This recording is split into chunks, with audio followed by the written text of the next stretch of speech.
Terre de glace, terre de feu où les vents soufflent en tempête lorsque s'installe l'hiver austral. La Patagonie court ainsi jusqu'au sud du monde, là où la terre plonge au pied du Cap Horn.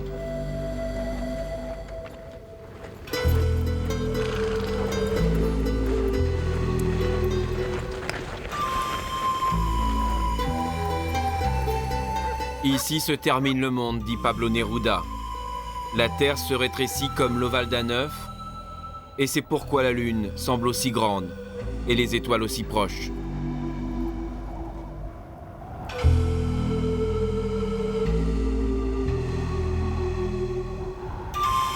Le Chili s'étend sous la forme d'une étroite bande de terre sur près de 4500 km le long de l'océan Pacifique.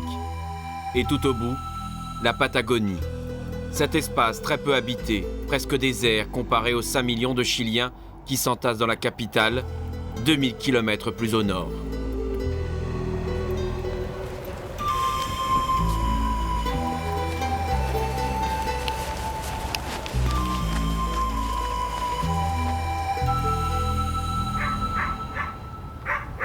Nomades de ces hautes solitudes glacées, les arrieros, cela veut dire ceux qui accompagnent. C'est dans ces plaines cernées par les montagnes qu'ils travaillent pour conduire le bétail.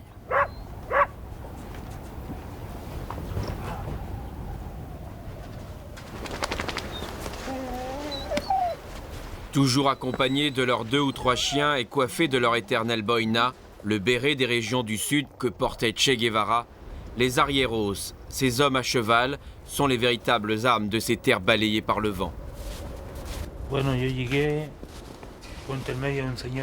Au tout début, je suis venu ici pour travailler, dans la région de Cochrane. Avant, j'habitais Coyhaique, une ville un peu plus au nord. Mais après un mois de travail, j'ai dû arrêter. Je me suis retrouvé sans rien. Alors des amis qui connaissaient bien la région m'ont parlé de cette estancia. Et c'est ainsi que je me suis retrouvé ici. Cela fait 5 ans maintenant.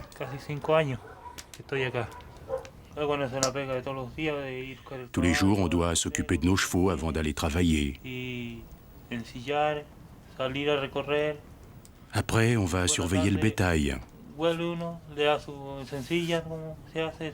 Dans la journée, il faut donner à manger aux chevaux et un peu plus tard les relâcher pour la nuit.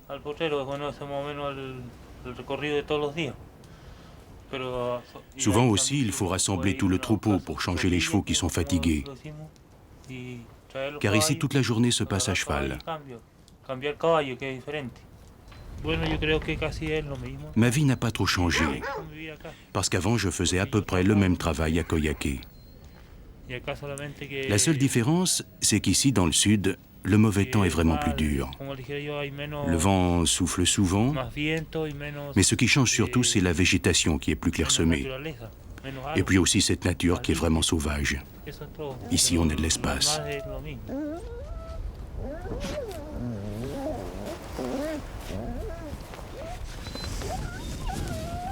Le travail des arrieros ou des gauchos se déroule surtout durant les mois d'été, d'octobre à mai.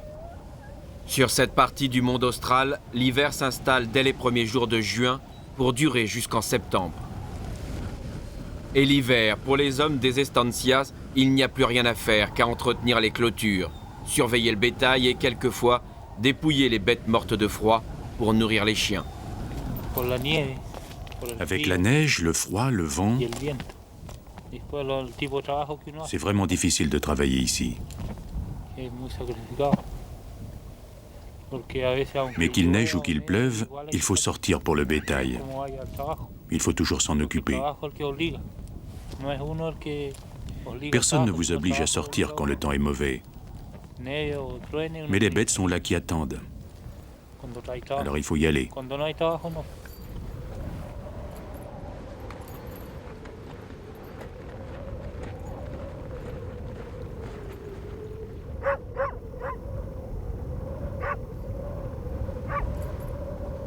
Patagonie, terre de glace, terre de feu, terre de vent aussi, et comme la mer, il déferle par rafales immenses sur la pampa chilienne. En hiver, c'est le pampero, ce vent glacial venu de l'Antarctique qui s'y installe pour de longs jours.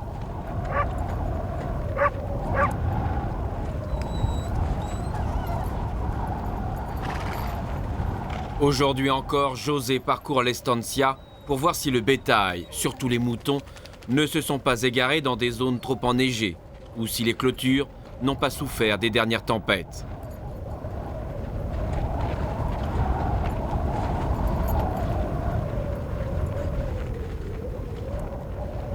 Ici, pas de village, mais des points de vie, des maisons isolées où le quotidien s'organise, comme ailleurs, même si personne ne doit venir avant plusieurs jours, plusieurs semaines.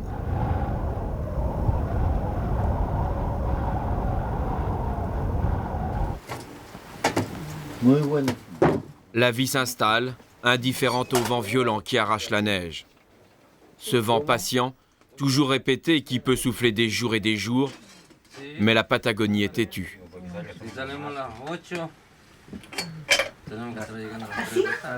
On prépare la viande pour la sécher et c'est l'heure du maté. Cette infusion au goût amer que tout le monde en Patagonie suçote avec une pipette d'argent glissée dans une calebasse, la bombilla.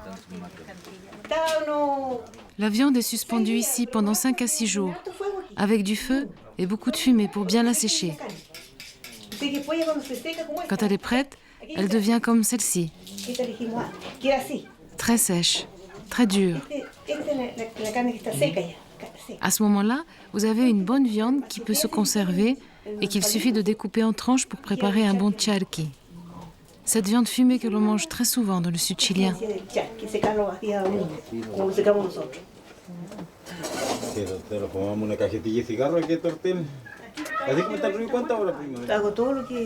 Tous les travaux qu'il y a à faire à la ferme, je les fais. Par exemple, aller chercher du bois pour la maison, tondre les moutons, je fais tout. Je répare même les clôtures pour le bétail, pour éviter qu'il ne s'échappe. Et très souvent, j'aide mon mari pour les gros travaux. On travaille tous les deux. C'est la manière de vivre des femmes en Patagonie. Le plus souvent, elles sont seules et doivent se débrouiller.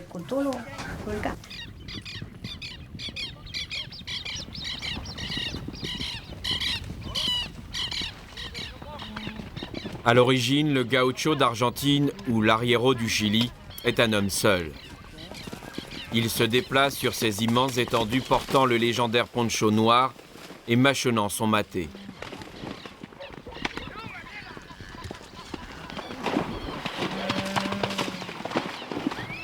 Voyageur absolu, il passe sa vie à cheval en louant ses services à l'occasion d'un dressage de chevaux sauvages ou pour castrer les moutons avec ses dents.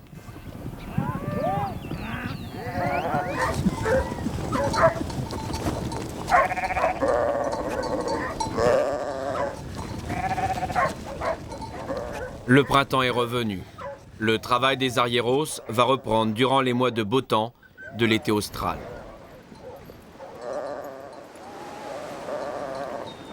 Alors, il va falloir rassembler les moutons, les tondre, les castrer, les vacciner, les trier, les marquer, vendre la laine et mener les bêtes à l'abattage.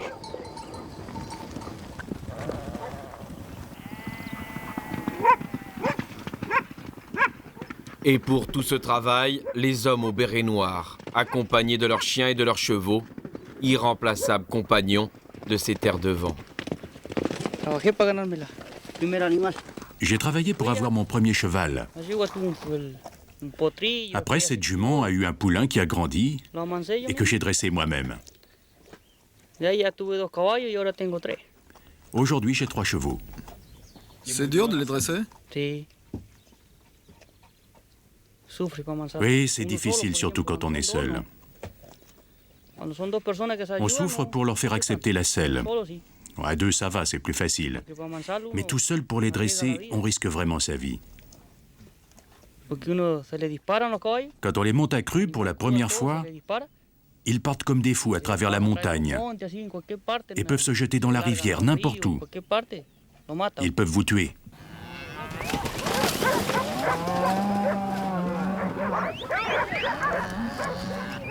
Plus tard, les bêtes seront conduites dans la montagne où la fonte des neiges laisse reverdir les pâturages. Au XVIe siècle, avant l'arrivée des Espagnols, le cheval était inconnu. Aujourd'hui, La Patagonie est la terre du cheval.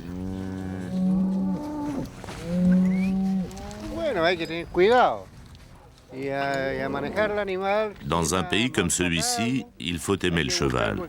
Mais il faut faire attention et toujours s'en occuper, car le cheval est un animal sensible, très sentimental. C'est comme ça qu'on travaille les chevaux. Vous voyez, ceux-là, ce sont des alezans. C'est une race d'origine arabe. Avec eux, il faut être très prudent. Ils sont sauvages. Il faut vraiment faire attention.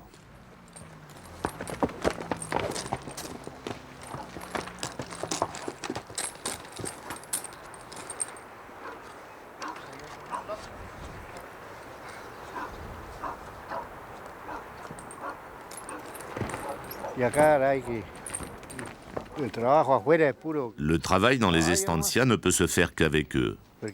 Vous voyez là-bas la cordillère. La montagne, c'est tout enneigé. On ne peut y aller qu'à cheval. C'est avec eux qu'on travaille pour tout ce qui touche à la terre.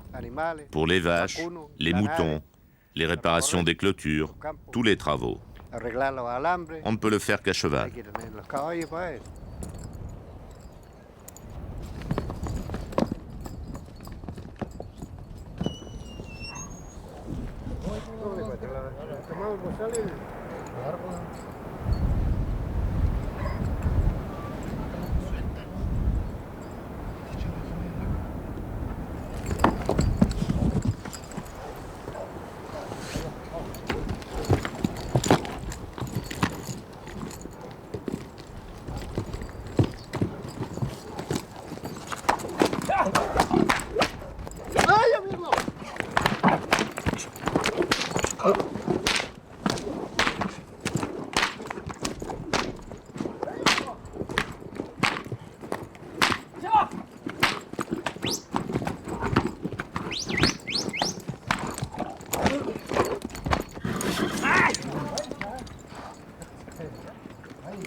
En Patagonie, on boit beaucoup de maté.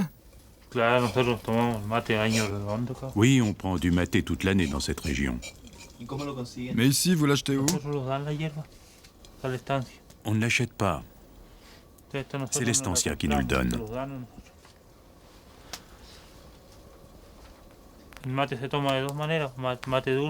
En Patagonie, on prend le maté de deux façons.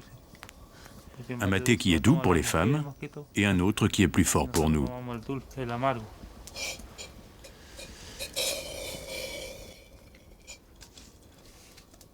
Ce que vous voyez là, la bombilla, elle vient d'Argentine. Au début du siècle, les premiers colons s'installèrent ici, dans cette région de la Patagonie chilienne, au cœur des grandes plaines qui courent jusqu'à l'Argentine. C'est là qu'ils commencèrent l'élevage du mouton. C'est là qu'aujourd'hui José et Luis travaillent sur l'Entrada Baker, l'une des grandes estancias de plusieurs milliers d'hectares qui bordent la frontière argentine.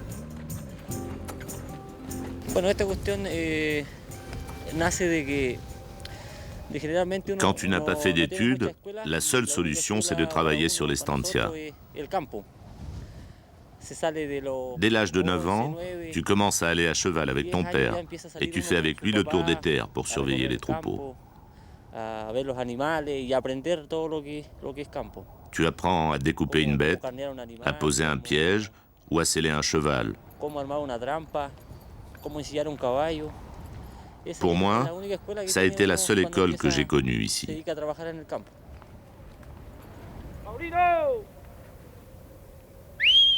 Luis et son jeune frère Paolino sont nés ici, dans cette région de l'Ultima Frontera, la dernière frontière.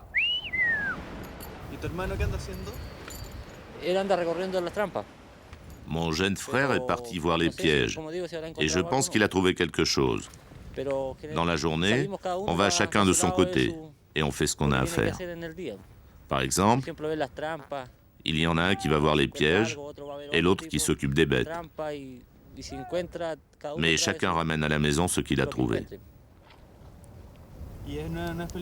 Ce n'est pas dangereux pour lui? Oui, c'est vrai, il a 12 ans. Il est jeune et dans la montagne, il y a toujours des risques. On peut tomber dans une crevasse, mais il connaît bien le coin. Il vient souvent et il fait très attention.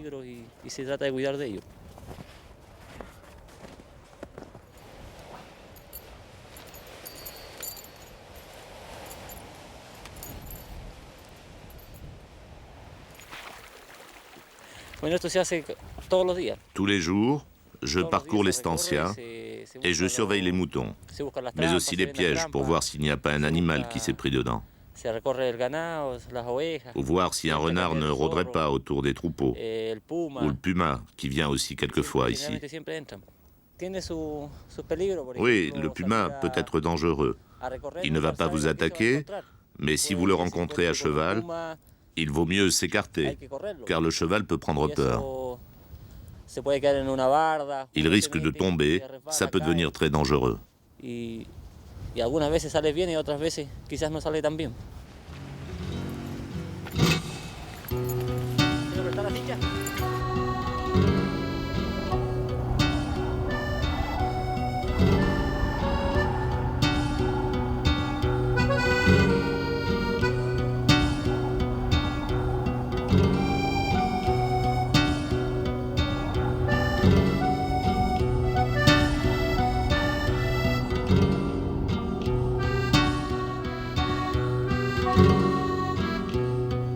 Installée dans les plaines de montagne ou le long des rios qui descendent jusqu'au Pacifique, la population du sud chilien est l'une des plus cosmopolites qu'on puisse imaginer.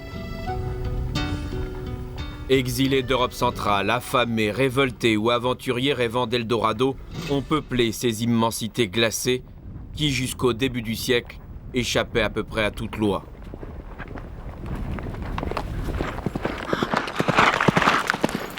À cette époque, Butch Cassidy, célèbre pilleur de banque du Far West, doit fuir les États-Unis. C'est là qu'il se réfugie, au bout du monde, au terminus du continent américain.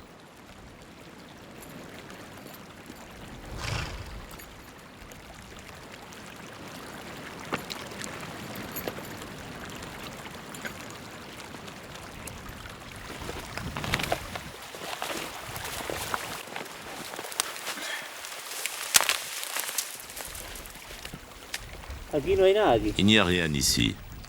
On va aller voir l'autre piège, le long de la rivière, voir si on trouve quelque chose.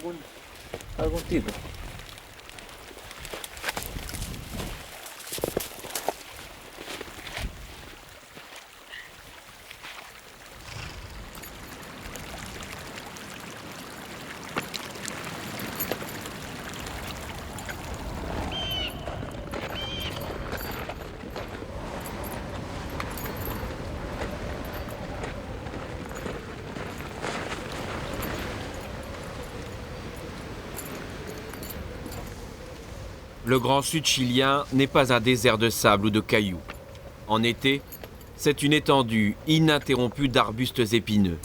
En hiver, c'est la neige qui déroule son paysage uniforme jusqu'au bout des regards.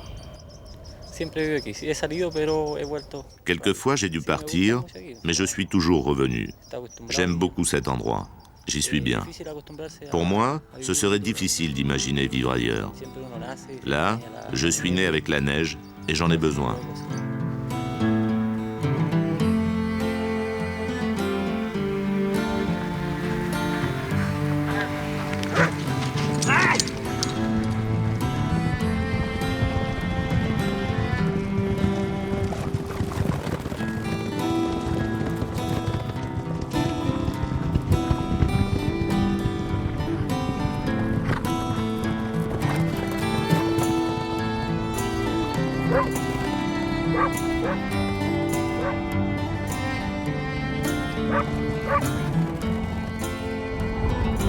À cette extrémité où s'arrête la Terre, les cartes laissent volontiers du blanc.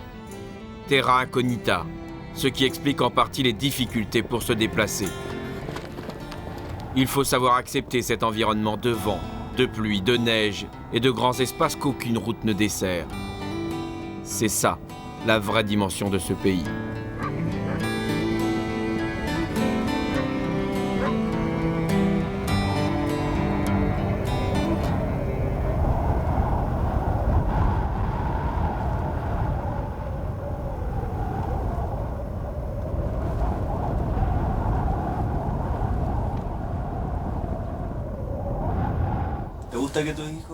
Vous aimeriez que vos enfants vivent ici, en pleine montagne, loin des villes? La nature est belle, et c'est une chose merveilleuse pour tout le monde. Mais c'est bien aussi de vivre en ville. Je souhaite un jour que mes enfants vivent eux aussi en ville, parce qu'ici, au milieu de la nature, on souffre trop.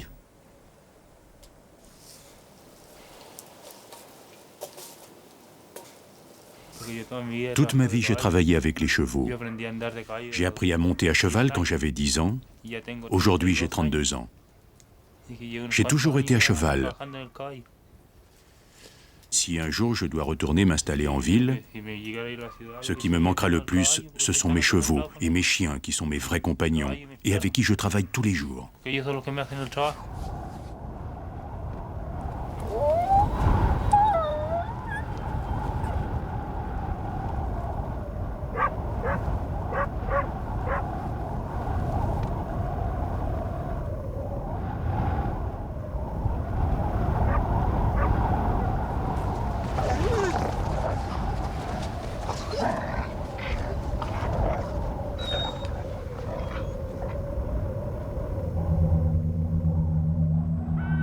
Alors, une nouvelle fois, José se sentira seul, minuscule, bousculé par des forces qui, à cet instant, le réduisent à une goutte de vie où les références disparaissent. On n'est plus sur la Terre, au-delà commence l'infini et tout son inconnu.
Solitude brisée parfois par la rencontre avec un autre cavalier venu du nord. Il lui dira peut-être que ses moutons sont pris dans une vallée par une neige profonde et qu'il doit aller chercher les chevaux pour leur faire la trace.